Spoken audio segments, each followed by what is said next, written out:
Hello everyone, मैं AR Chauhan Agusta class में आप सभी दोस्तों का स्वागत करता हूं। वर्दी वाली सीरीज जो आपको वर्दी पहनने का सपना साकार करेगा और ये सीरीज है 10। तो अभी तक आपने पीछे की सीरीज नहीं देखी है तो आप हमारे प्लेलिस्ट चैनल में जाकर आप मेरे पीछे की सारी सीरीज की वीडियो देख सकते हैं। आप सभी दोस्तों से एक ही रिक्वेस्ट है कि अगर आपको वीडियो अच्छा लग रहा है, आपके एग्जामिनेशन में महत्वपूर्ण योगदान रोल अदा कर रहा है, तो अगस्ता क्लास के इस चैनल को सब्सक्राइब करें, लाइक करें, कमेंट करें, क्योंकि ये जो सीरीज ही है ना, उसका नाम TDR सीरीज रखा गया है। इसमें आप टेस्ट भी देंगे, डिस्कशन भी होगा और आपका क्या होगा, रिवीजन भी होगा, है ना। तो बिना समय गवाए हुए सेशन की शुरुआत करते हैं। चलिए देखते हैं पहला प्रश्न। बहुत ही प्यारा प्रश्न आ चुका है आपके पास में।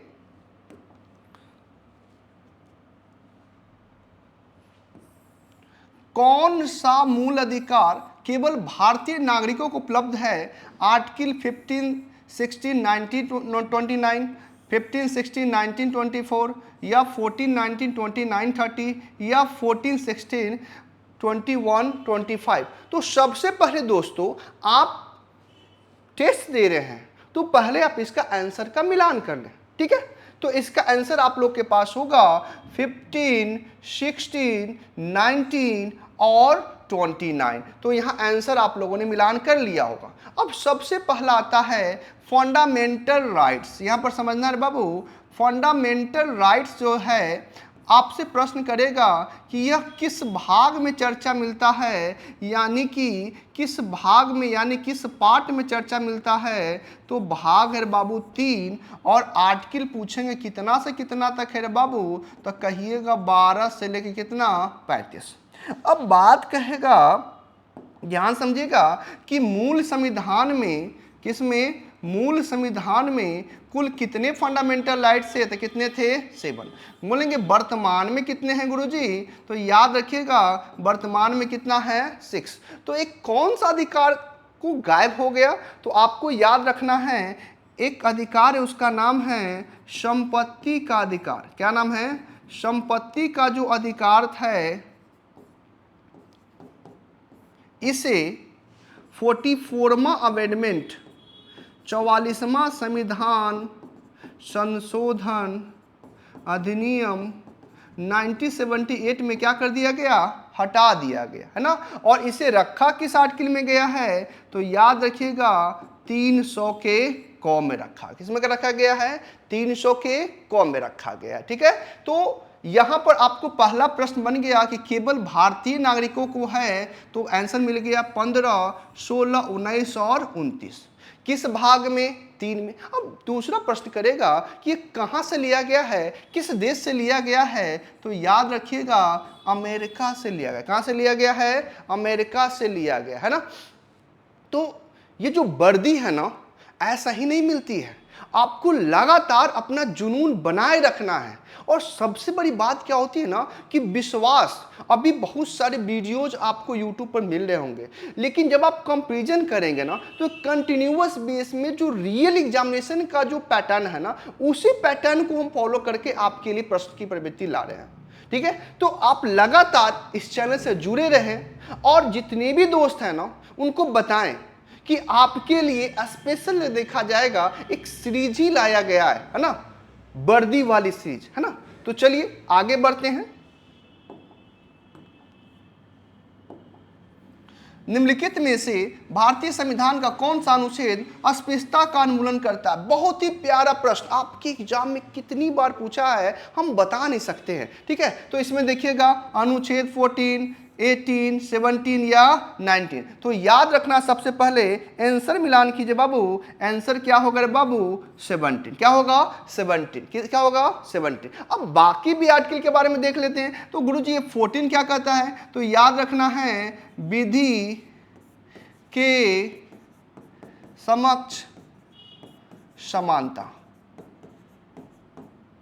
क्या है? कानून की नजर में भारत में प्रत्येक नागरिक क्या है? समान है। क्या है? समान है। नेक्स्ट 18 क्या कहता है गुरुजी? तो याद रखना है उपाधियों का अंत, उपाधियों का अंत आपको 18 तो बता दिया गया है, और ये 19 के 1 में याद रखिएगा प्रेस की स्वतंत्रता, प्रेस की स्वतंत्रता। ठीक है, तो यहां से आप लोग प्रश्नों के साथ साथ ऑप्शन का भी क्या करते हैं, एनालाइज कर लेते हैं, जिससे कि आपकी बहुत सारे प्रश्नों को क्या हो जाएगा, रिकॉल हो जाएगा, जिससे एग्जामिनेशन में अगर इससे रिलेटेड भी प्रश्न आते हैं तो आपको प्रश्न बाहर नहीं आए। चलिए आगे देखते हैं। भारतीय सशस्त्र सेना का सर्वोच्च सेनाध्यक्ष सुप्रीम कमांडर कौन होता है, मेजर जनरल, रक्षा मंत्री, या भारत के राष्ट्रपति, या भारत के प्रधानमंत्री। दोस्तों पहले इसका आंसर हम बार बार कहते हैं मिलान कर लेंगे। इसका आंसर क्या होगा बाबू, तो पता होगा आप लोग को, इसका आंसर क्या है, भारत के राष्ट्रपति। क्या होगा, भारत के राष्ट्रपति। यानी कि तीनों सेनाओं, देश में अगर देखा जाएगा तो जल सेना, थल सेना और वायु सेना, ये तीनों सेना का सर्वोच्च कमांडर कौन होता है, तो भारत के राष्ट्रपति। अब यहाँ एक शब्द आया, क्या आया बाबू, राष्ट्रपति। क्या आया, राष्ट्रपति। तो सबसे पहला प्रश्न बनेगा कि जो राष्ट्रपति है हमारे संविधान के किस भाग में चर्चा मिलता है रे बाबू, तो कहेंगे 5। अनुच्छेद की बात करेंगे तो कितना मेरा बाबू, 12 से 52, 52। देश का सर्वोच्च पद, आपसे प्रश्न करेगा कि देश का सर्वोच्च पद रे बाबू कौन सा है, राष्ट्रपति। देश का प्रथम नागरिक भी कौन होता है रे बाबू, देश का प्रथम नागरिक भी कौन होता है, तो कौन होता है, राष्ट्रपति। कौन होता है, राष्ट्रपति, है ना। तो यहां ध्यान देना है, राष्ट्रपति के पास में एक पावर इंपॉर्टेंट याद रखिएगा, वो पावर है बीटो पावर। क्या है, बीटो पावर। ऐसे तो बहुत सारे पावर हैं, बीटो पावर की बात करेंगे, ये पावर कितना में दिया गया है, अनुच्छेद 111, अनुच्छेद 111 में। ऐसे राष्ट्रपति के पास में आपातकालीन शक्तियां भी दी गई है। आपातकालीन शक्तियां के बारे में बात करेंगे तो याद रखिएगा कि एक नेशनल इमरजेंसी है, और ये कितना में आर्टिकल में दिया है, 352 में। दूसरा बात करेंगे प्रेसिडेंट रूल के नाम से जानते हैं, 356। और तीसरा बात करेंगे फाइनेंशियल इमरजेंसी का बात करेंगे बाबू, तो कितना में, 360 में। तो याद रखना है कि देश में नेशनल इमरजेंसी अभी तक 3 बार लग चुकी, कितनी बार लग चुकी है, जबकि फाइनेंशियल इमरजेंसी देश में 1 बार भी नहीं लगा है। ठीक है, तो प्रश्नों को आप देखते चले, है ना। आगे बढ़ते हैं बाबू। नेक्स्ट, उपराष्ट्रपति का कार्यकाल होता है 8 वर्ष, 6 वर्ष, 4 वर्ष और 5 वर्ष। आपने अगर पढ़ रखा है तो इसको बना सकते हैं, लेकिन एक बात समझना है, उपराष्ट्रपति जो होता है आप लोग को पता होना चाहिए, राज्यसभा का पदेन सभापति होता है। क्या होता है, राज्यसभा का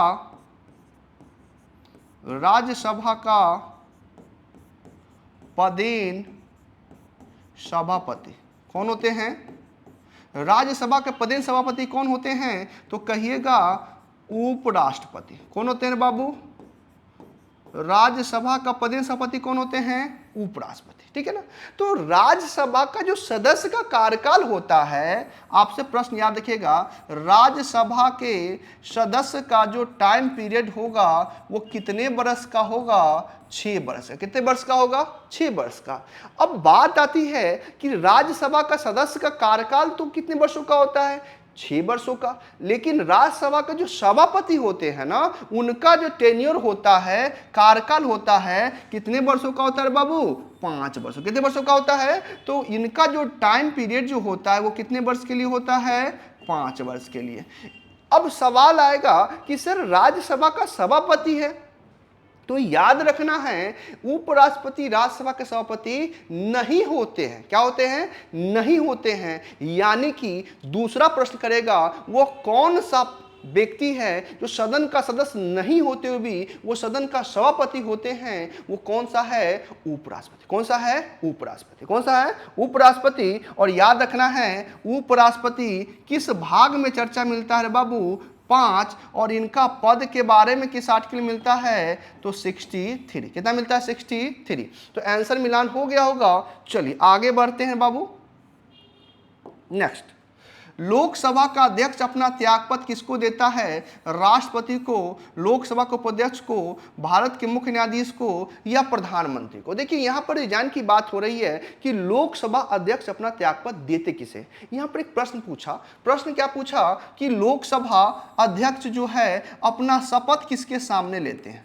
लोकसभा अध्यक्ष अपना शपथ किसके सामने लेते हैं? तो पहले इसका त्यागपत्र के बारे में बात करते हैं, तो किसको देते हैं? उपाध्यक्ष को। यहां याद रखिएगा जो स्पीकर होता है ना, वो सब स्पीकर को क्या करता है? अपना त्यागपत्र देता है। यानी कि अध्यक्ष जो होगा, लोकसभा का जो अध्यक्ष है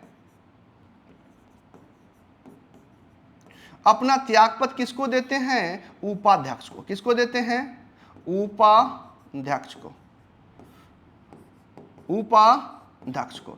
और उपाध्यक्ष किसको देते हैं? अध्यक्ष को। किसको देते हैं? तो इसको बोला जाता है वाइस वर्सा। क्या बोला जाता है कि लोकसभा अध्यक्ष किसको देते हैं? उपाध्यक्ष को, और उपाध्यक्ष किसको देते हैं? अध्यक्ष को। दूसरा प्रश्न, तीसरा प्रश्न मैंने बोला कि शपथ किस सामने लेते हैं? इनको शपथ की कोई आवश्यकता नहीं होती है। शपथ की कोई आवश्यकता क्यों नहीं होती है? क्योंकि यह सामान्य सदस्य के रूप में बाबू शपथ ले चुके होते हैं, इसीलिए लोकसभा को सदस्य के रूप में शपथ लेने की, अध्यक्ष के रूप में शपथ लेने की आवश्यकता नहीं होती। नेक्स्ट पॉइंट कहेगा कि लोकसभा का अभिरक्षक किसे कहा जाता है? तो लोकसभा के अध्यक्ष को। याद रखना है कि प्रथम लोकसभा अध्यक्ष कौन थे? तो याद रखना है जीबी मावलंकर, गणेश वासुदेव मावलंकर। और वर्तमान में कौन है बाबू? तो वर्तमान में 17वीं लोकसभा चुनाव निर्वाचन चल रहा है, जिसमें बात करेंगे 17वीं लोकसभा का अध्यक्ष कौन है? तो याद रखिएगा ओम बिरला, राजस्थान कोटा से क्या है? सांसद है ना।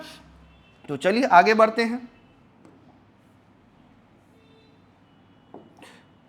राज्यसभा में कितने सदस्य को राष्ट्रपति द्वारा क्या किया जाता है? निर्वाचित किए जाते हैं? 14, 18, 12 और। तो याद रखना है कि राष्ट्रपति के द्वारा राज्यसभा में और पहले लोकसभा में भी 2 एंग्लो इंडियन पद को क्या किया जाते थे? नियुक्त किया जाते थे। लेकिन मोदी सरकार के द्वारा इसे क्या किया गया? हटा दिया गया। यहां पर प्रश्न क्या किया कि राज्यसभा में कितने राष्ट्रपति को मनोनीत करते हैं? तो पहले पेंशन को मिलान कर ले, कितने करते हैं बाबू? तो 12। कितने करते हैं? 12।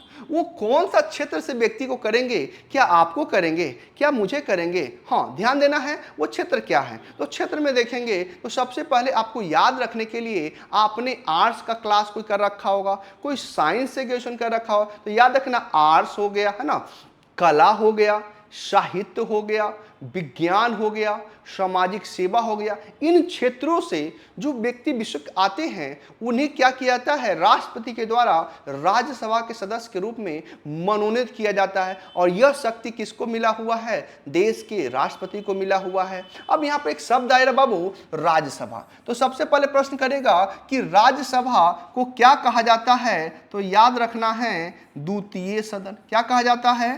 द्वितीय सदन। दूसरा क्या बोला जाता है? उच्च सदन। क्या बोला जाता है? उच्च सदन। ठीक है। तीसरा क्या बोला जाता है? अस्थाई सदन। तो आपके एग्जाम में प्रश्न बहुत बार आया कि द्वितीय सदन किसे कहा जाता है? राज्यसभा को, है ना। प्रश्न करेगा उच्च सदन किसे कहा जाता है? राज्यसभा को। अस्थाई सदन किसे कहा जाता है? राज्यसभा को, है ना। अब बात करेंगे कि राज्यसभा जो हमारा आ गया, राज्यसभा के बारे में बात कर रहे हैं। तो राज्यसभा किस भाग में चर्चा मिलता है बाबू? तो भाग बोलिएगा 5 में। और आर्टिकल की बात करेंगे तो याद रखिएगा कितना में बाबू? 80 में। कितना में? 80 में। कितना में? 80 में। वर्तमान में बात करेंगे कि राज्यसभा में कुल कितने सदस्य आते हैं? तो याद रखिएगा वर्तमान में इन प्रेजेंट में राज्यसभा की सदस्य की संख्या रे बाबू, तो याद रखिएगा कितना है बाबू? 245। कितना है? 245। इसमें से देखिएगा कि 12 सदस्य क्या हो जाते हैं? मनोनीत। और 233 सदस्य जो है क्या आएंगे? 233 क्या हो जाएंगे? ये आपको राज्यों के विधानसभा से क्या होके निर्वाचित होके आएंगे। ठीक है। मजा आ रहा है ना बाबू? सेशन को मजा ले रहे हैं ना, तो मजा के साथ पढ़ रहे हैं तो अपने दोस्तों में भी शेयर करते रहिए, है ना। चलिए आगे बढ़ते हैं।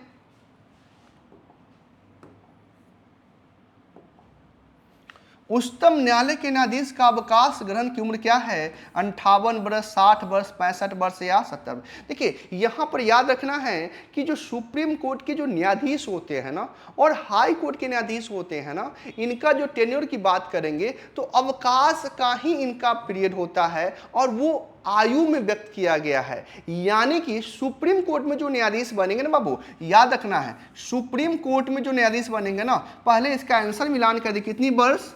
65। कितनी वर्ष? 65 वर्ष। लेकिन अगर यही हाई कोर्ट पूछे ना बाबू तो आप क्या याद रखेंगे? 62 वर्ष। कितने वर्ष? तो सुप्रीम कोर्ट में जो न्यायाधीश होंगे वो अवकाश प्राप्त करेंगे रे बाबू, याद रखना है अवकाश प्राप्त करेंगे 65 वर्ष में, और हाई कोर्ट वाला का प्रकाश करेंगे 62 वर्ष। ठीक है, 62 वर्ष अवकाश करेंगे। अब बात यह आएगा कि देश में रे बाबू सबसे पहले सुप्रीम कोर्ट की स्थापना कहाँ हुआ रे बाबू? तो याद रखिएगा कलकत्ता में। कहाँ हुआ? कलकत्ता में, है ना। कब हुआ रे बाबू? 1774 में। किस एक्ट के तहत हुआ? तो याद रखना है रेगुलेटिंग एक्ट, रेगुलेटिंग एक्ट 1773।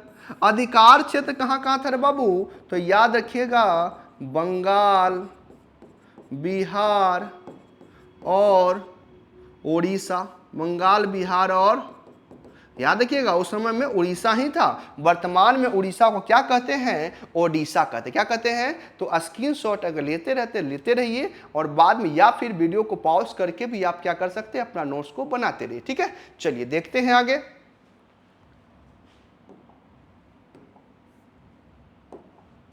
पृथ्वी अपनी धुरी पर घूमती है 24 घंटे में, 23 घंटे 51 मिनट 12 सेकेंड, 23 घंटे 56 मिनट 4 सेकेंड या 24 घंटे 11 मिनट 49 सेकेंड। तो पृथ्वी अपनी धुरी पर घूमती है बाबू, यहाँ पर ध्यान रखिएगा ये कितने में, तो पहले आंसर मिलान कर लीजिए, 23 घंटे 56 मिनट 4 सेकेंड। तो याद रखना है कि पृथ्वी के जो घूर्णन होता है ना, यानी कि आप दिन और रात महसूस करते, क्या करते हैं? पृथ्वी अपने, अगर देखेंगे ये हम कर रहे हैं तो ये अपने अक्ष पर क्या हो रही है? घूम रही है। क्या हो रही है? घूम रही है।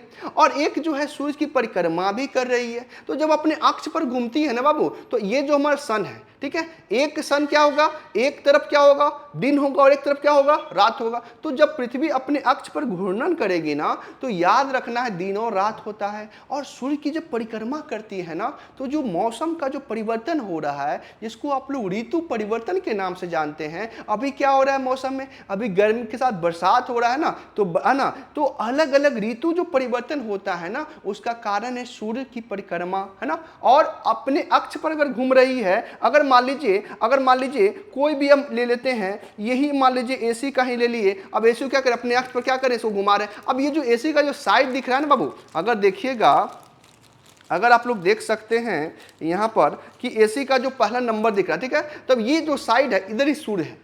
तो इधर सूर्य तो क्या होगा? इधर दिन होगा, इधर क्या होगा? पीछे में अंधेरा हो जाएगा, यानी रात होगा। अब फिर अब सूर्य घूमा अपने अक्ष पर, अब इधर क्या हो गया? इधर तो अपने ही अक्ष पर घूम रही है, तो क्या होगा? दिन होगा, है ना। और पृथ्वी सूर्य की परिक्रमा करेगी तो क्या होगा? तो दिन और रात की जगह पर याद रखना है ऋतु परिवर्तन। तो अब दो बातें आपको याद रखना है, ठीक है। समय कितना लगता है बाबू? तो याद रखना है 23 घंटे 56 मिनट 4 सेकेंड। चलिए आगे बढ़ते हैं। निम्नलिखित में से कौन सा समिति चुनाव सुधारों से संबंधित नहीं है? अब यहाँ पर देखिए, अब कौन सा हो सकता है? ये आप लोग को भी जो है चुनाव संबंधी सुधारों, यहाँ पर देखिएगा कि कौन सा नहीं आपको दे दिया है। तो आपके लिए एक प्रश्न आपको हम रखेंगे, ठीक है ना, कि आप लोग इसको जो है, एक तो चुनाव में आमूलन सुधार की बात जब आएगी ना, तो आमूलन सुधार की बात जब आ जाएगी तो आपको याद रखना है कौन सा आ जाएगा? दिनेश गोस्वामी समिति। कौन सा आ जाएगा? दिनेश गोस्वामी समिति। तो बहुत बार आपके एग्जाम में पूछा कि चुनाव से आमूलन सुधार से संबंधित जो है कौन सा समिति संबंधित है, तो कौन सा हो जाएगा? दिनेश गोस्वामी समिति। तो एक प्रश्न आप लोग के लिए हम रख दिए, जो महत्वपूर्ण प्रश्न, इसके बारे में जो भी बच्चे जो है ना एक्सप्लेन करके बताना होगा, ठीक है ना। तो एक प्रश्न आप लोग के लिए हम हाईलाइट किए हैं, इसमें आप लोग को तो पता चल गया कि दिनेश गोस्वामी के तो संबंधित है ना, तो बाकी किससे संबंधित नहीं है। तो आप ऑप्शन को देख सकते हैं, इसमें आंसर आप लोग करना है, ठीक है। एक क्वेश्चन बीच में आप लोग के लिए रखे हैं जो आप लोग को जवाब देना है और ध्यान से देना है कि कौन सा इसका आंसर होगा। बोले कोई दिक्कत है? चलिए आगे बढ़ते हैं। अब आगे रे बाबू, उपचुनाव कराया जाता है 5 साल पर, 3 साल पर, 2 साल पर, या कभी नहीं। किसी कारणवश अगर बात करेंगे, जो चुनाव होना था वो टल गया, है ना, जैसे कोरोना की बात कर देंगे, है ना, तो किसी कारण से अगर चुनाव टल गया तो जो उपचुनाव होता है ना, ये कभी भी करवाया जाता है। क्या करवाया जाता है? कभी भी करवाया जाता है। अब इसमें बात आएगा कि चुनाव करवाता कौन है, तो याद रखना, इलेक्शन कमीशन, निर्वाचन आयोग। कौन करवाता है? निर्वाचन आयोग। और निर्वाचन आयोग के बारे में याद रखिएगा कि हमारे संविधान के किस अनुच्छेद में चर्चा मिलता है बाबू, तो याद रखना है 324। कितना में चर्चा मिलता है? 324 में। कितना मिलता है? 324 में। तो उपचुनाव क्या कभी भी करवाया जा सकता है। चलिए आगे बढ़ते हैं। हमारे सौर मंडल में किस ग्रह को लाल ग्रह के रूप में जाना जाता है? बृहस्पति, शुक्र, मंगल और बुध को। तो याद रखना है, आप लोग को याद रखना, अगर पहले से जाने तो बहुत अच्छी बात है। मंगल, है ना, मंगल जो हम लोग कहते हैं ना, मंगल जो है ना, मंगल बजरंगबली का दिन होता है ना, और उनको लाल रंग बहुत पसंद होता है ना। बजरंगबली का होता है, उनको लाल रंग क्या होता है? पसंद होता है। तो आप लोग को इससे कोलेट करके आराम से आप लोग को याद पहले से भी होगा, इसमें कोई डाउट नहीं है। लेकिन जो बच्चे नए हैं, जिनको लग रहा है पढ़ाई छूट गया, उनको आइडिया नहीं है, तो उनको याद रखना होगा कि मंगलवार का दिन जो होता है कि भगवान बजरंगबली का दिन हो जाता है, और उनको लाल रंग क्या है? पसंद है। तो लाल ग्रह जो होता है ना, ये आयरन ऑक्साइड, एप्पल आंसर मिला लिया आयरन ऑक्साइड का। अब आएगा कि लाल ग्रह, तो इसको बता दिए गुरुजी, है ना। गर्म ग्रह कौन सा आता है बाबू? तो याद रखना है, गर्म ग्रह किसको कहा जाता है? गर्म ग्रह किसको? सबसे बड़ा ग्रह कौन सा? सबसे बड़ा ग्रह कौन सा? बृहस्पति। और सबसे छोटा ग्रह कौन सा रे बाबू? सबसे छोटा ग्रह कौन सा?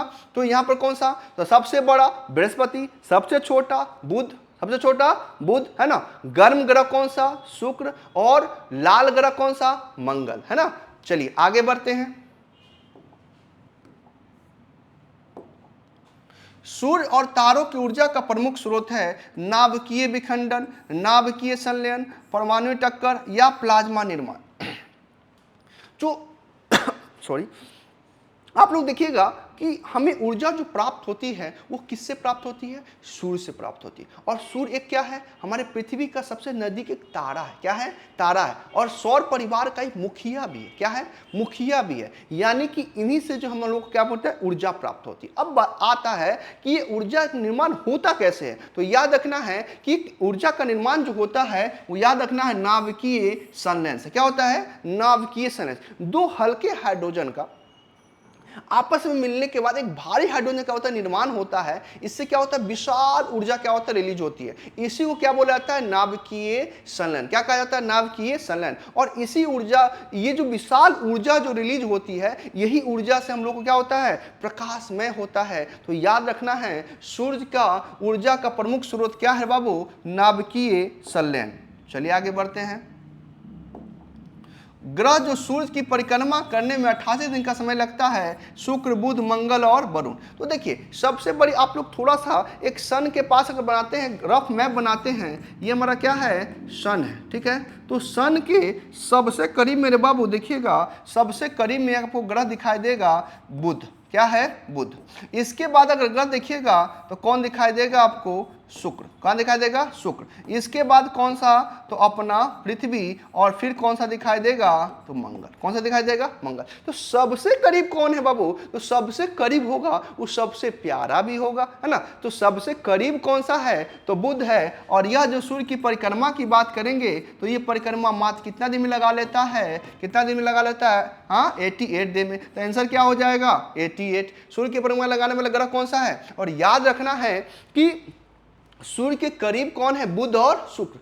इनका कोई भी अपना सैटेलाइट यानी कि चंद्रमा यानी उपग्रह नहीं है। आपसे प्रश्न पूछेगा कि बुध के कितने चंद्रमा हैं, तो आप बच्चे कंफ्यूजन में आ जाएंगे कि सर बुध का चंद्रमा, ये कहना चाहता है कितने सैटेलाइट है, कितने सैटेलाइट। क्वेश्चन की प्रवृत्ति डे बाय डे क्या हो रहा है? बदल रहा है। बच्चे सोचेंगे कि सर पृथ्वी का एक उपग्रह चंद्रमा है, अब ये कह रहा है बुध का कितने चंद्रमा है?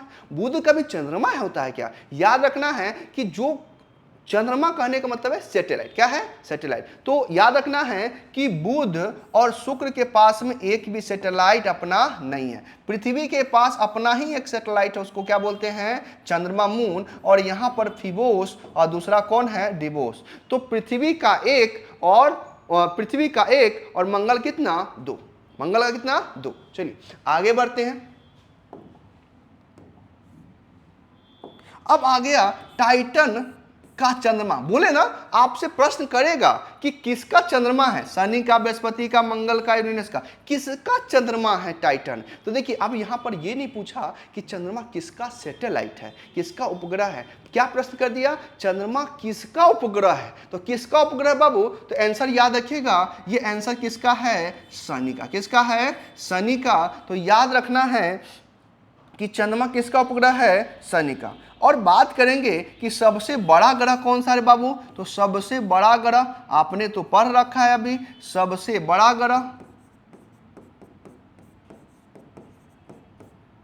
सबसे बड़ा ग्रह कौन सा? बृहस्पति। लाल ग्रह अभी आपने पढ़ा,